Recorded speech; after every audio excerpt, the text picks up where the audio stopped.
नमस्कार दोस्तों, हिंदू धर्म रहस्य में आपका स्वागत और अभिनंदन है। दोस्तों, इस चैनल पर आपको सनातन धर्म से संबंधित जानकारियां प्राप्त होंगी, जो कि गरुड़ पुराण, 18 महापुराण, रामायण, गीता और महाभारत से संबंधित होंगी।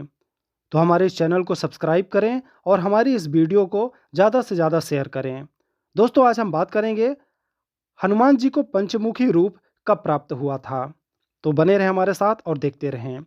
दोस्तों, लंका में जब रावण का पुत्र महाबलशाली मेघनाथ मारा गया, तब रावण, जो अब तक मद में चूर था, राम सेना और खास तौर पर लक्ष्मण का पराक्रम सुनकर थोड़ा तनाव में आ गया।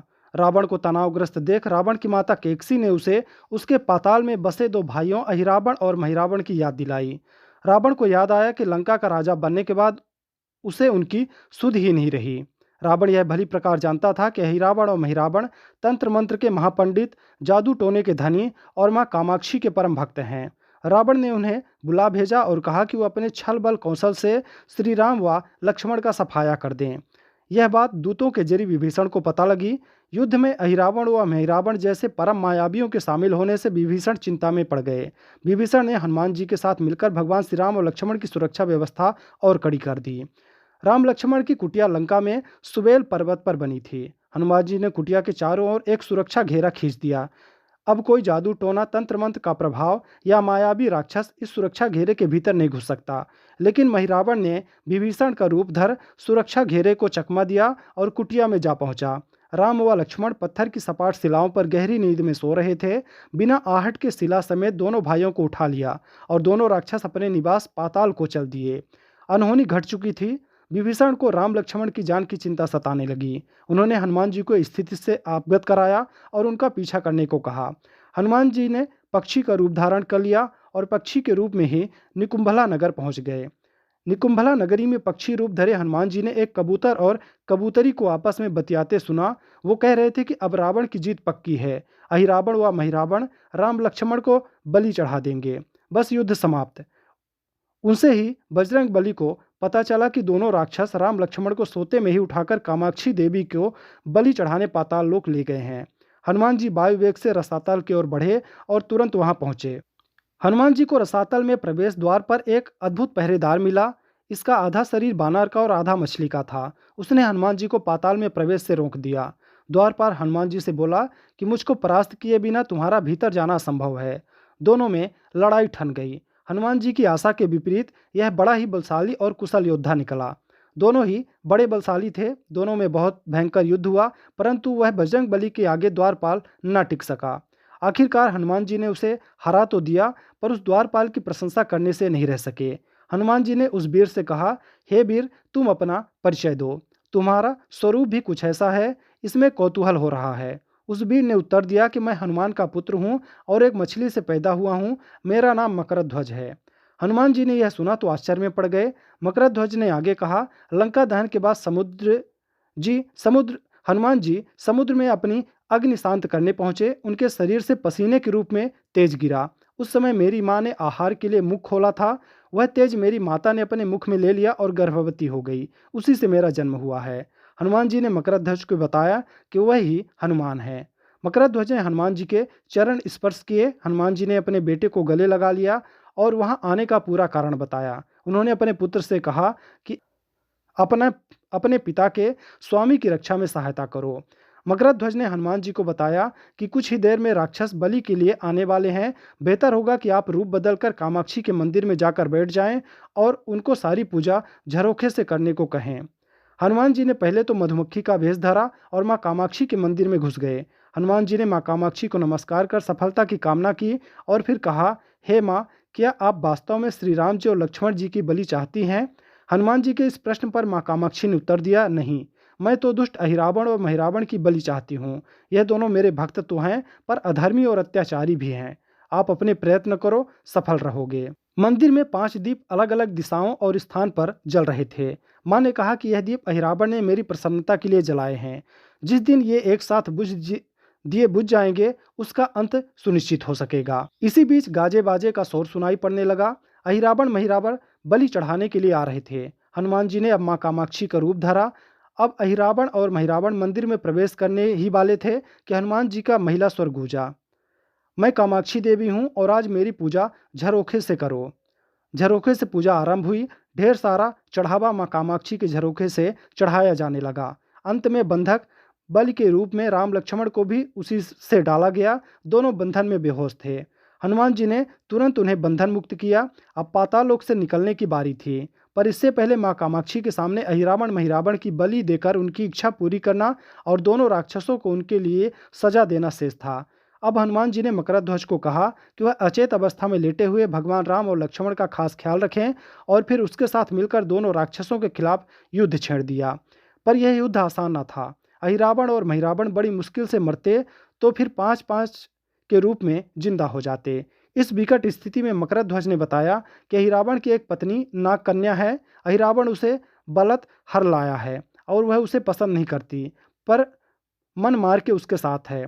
वह अहिरावण के राज जानती होगी। उससे उसकी मौत का उपाय पूछा जाए। आप उसके पास जाएं और सहायता मांगे। मकरध्वज ने राक्षसों को युद्ध में उलझाए रखा और उधर हनुमान अहिरावण की पत्नी के पास पहुंचे। नागकन्या से उन्होंने कहा कि यह तुम अहिरावण के मृत्यु का भेद बता दो तो हम उसे मारकर तुम्हें उसके चंगुल से मुक्ति दिला देंगे। अहिरावण की पत्नी ने कहा कि मेरा नाम चित्रसेना है। मैं भगवान विष्णु की भक्त हूँ। मेरे रूप पर अहिरावण मर मिटा और मेरा अपहरण कर यहाँ कैद किए हुए है, पर मैं उसे नहीं चाहती। लेकिन मैं अहिरावण का भेद तभी बताऊंगी जब मेरी इच्छा पूरी हो जाएगी। हनुमान जी ने अहिरावण की पत्नी नागकन्या चित्रसेना से पूछा कि आप अहिरावण की मृत्यु का रहस्य बताने के बदले में क्या चाहती हैं? आप मुझसे शर्त बताइए, मैं उसे जरूर मानूंगा। चित्रसेना ने कहा कि दुर्भाग्य से अहिरावण जैसा असुर मुझे हर लाया। इससे मेरा जीवन खराब हो गया। मैं अपने दुर्भाग्य को सौभाग्य में बदलना चाहती हूँ। आप अगर मेरा विवाह श्री राम से कराने का वचन दे दें तो मैं अहिरावण के वध का रहस्य बताऊंगी। हनुमान जी सोच में पड़ गए। भगवान श्री राम तो एक पत्नी निष्ठ हैं। अपनी धर्म पत्नी देवी सीता को मुक्त कराने के लिए असुरों से युद्ध कर रहे हैं। वह किसी और से विवाह की बात तो कभी भी स्वीकार नहीं करेंगे। मैं इसे ऐसा वचन कैसे दे सकता हूँ?